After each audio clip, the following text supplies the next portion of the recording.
Hace poco me regalaron una tableta gráfica y desde que la tengo he estado buscando la excusa perfecta para probarla en serio.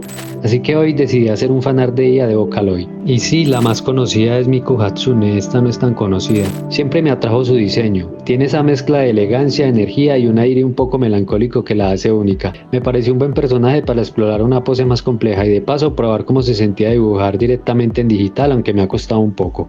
Empecé trabajando a partir de un cubo en perspectiva. Me gusta usar este enfoque porque me obliga a pensar en el espacio antes que en los detalles. En este caso, imaginé un cubo flotando, girando en un ángulo semipicado. Y a partir de ahí fui construyendo la pose del personaje. Me inspiré mucho en el enfoque del gran Kim Gun-gi, un artista coreano que siempre me impresionó por su habilidad casi sobrehumana de dibujar directamente con tinta, sin bocetos previos. Él no necesitaba guías visibles porque tenía un dominio total del espacio tridimensional en su mente. Podía dibujar cuerpos complejos, ciudades enteras o escenas dinámicas desde ángulos extremos, como si viera todo desde arriba, desde abajo o en cámara lenta. Aunque yo todavía necesito apoyarme en formas básicas la mayoría de las veces con cubos y cilindros, intento seguir esa misma lógica, no copiando lo que veo sino construyendo lo que imagino. Para mí eso es una forma más viva de dibujar, porque cada línea tiene una intención espacial, no es solo una silueta, es una figura que ocupa un lugar del mundo de papel, porque cada línea tiene una intención espacial.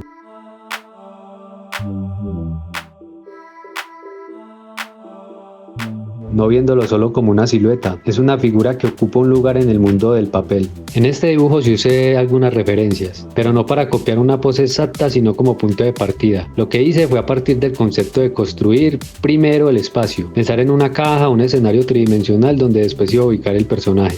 Ese enfoque me ayuda a tener una estructura clara desde el comienzo, como si estuviera armando una pequeña escena en 3D dentro del papel.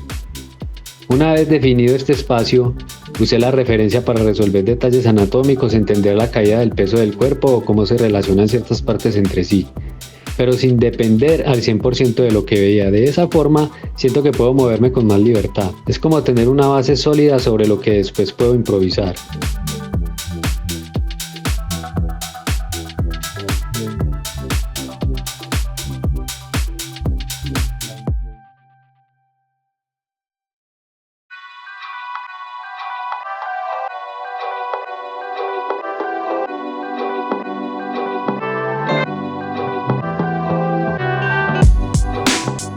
En lugar de quedarme atado a una foto, lo que hago es adaptarla al espacio que imagine. Aunque no es fácil, sobre todo cuando hay perspectivas complicadas o poses más dinámicas. Trabajar así te da la oportunidad de inventar composiciones más personales y con el tiempo incluso las referencias se vuelven más flexibles. La pose la construí desde una cámara semipicada, es decir, vista desde un ángulo ligeramente elevado como si estuviéramos observando al personaje desde arriba, pero sin llegar a ser un plano totalmente cenital.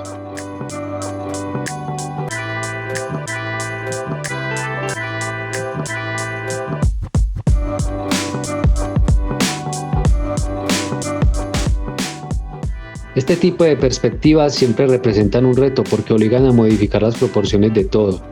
Lo que está más cerca de la cámara se ve más grande y lo que está más lejos se comprime. La cabeza, por ejemplo, puede parecer enorme con comparación con las piernas, y si no se maneja con cuidado el dibujo se puede ver extraño, forzado o desproporcionado. Pero justamente por eso me gusta, este tipo de ángulo te obliga a pensar con más intención cada forma. Cada línea además le da un impacto visual muy distinto. Rompe con la rigidez de las poses frontales o laterales y le da al personaje una sensación de dinamismo y profundidad.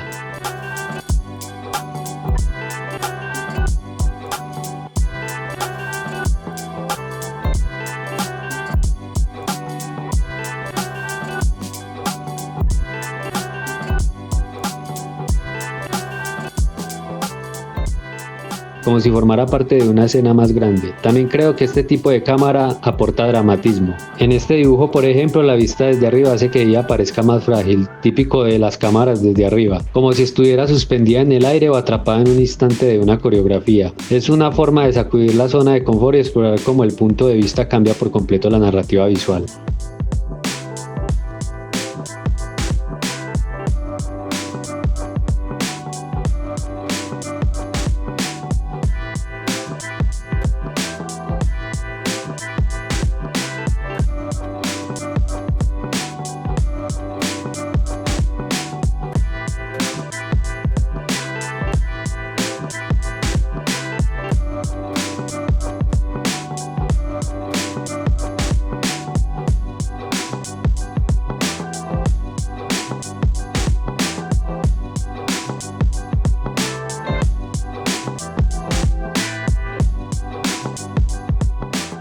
Desde el principio también quise cuidar mucho la expresión y la energía del personaje. Aunque todavía estaba en la etapa de boceto, me parecía importante que la pose no solo funcionara en términos anatómicos o técnicos, sino que transmitiera algo. Ia, como personaje, tiene una mezcla entre lo humano y lo digital, lo emotivo y lo artificial, así que traté de reflejar eso en su rostro. Una mirada serena, casi en pausa, como si estuviera procesando algo muy interno, pero sin perder conexión con el espectador. La inclinación leve de la cabeza, la dirección de los ojos, la tensión sutil en el brazo que apenas se ve, todos esos detalles los pensé con una forma de capturar un instante de sensibilidad contenida. No quería que pareciera simplemente una pose bonita, sino que se sintiera como una escena congelada, como si estuviera a punto de cantar o de hablar, o incluso de desaparecer. Me interesa que el dibujo tenga ese pequeño misterio, ese momento suspendido donde uno no sabe exactamente qué está pasando, pero algo se está por revelar.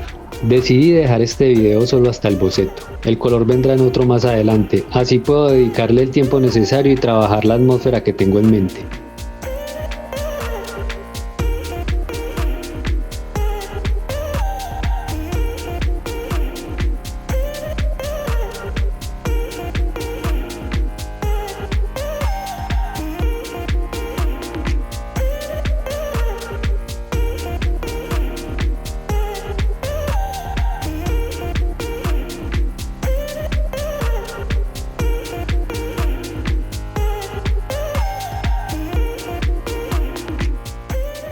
Por ahora me gustó simplemente explorar esta nueva herramienta, probar cómo fluye el trazo y compartir con ustedes un pedacito del proceso, aunque me haya costado un poco acostumbrarme a la tableta. Si están aprendiendo a dibujar o quieren animarse a crear fanarts más personales, los animo a que piensen en el espacio, en la intención detrás de cada línea y sobre todo que no le tengan miedo a los ángulos complicados. A veces salirse de la vista frontal es lo que le da vida a una ilustración. Y bueno, el boceto lo dejaré hasta aquí. Y si quieres ver más procesos como este, mira este video de Jeans de Arcane hecho con mouse.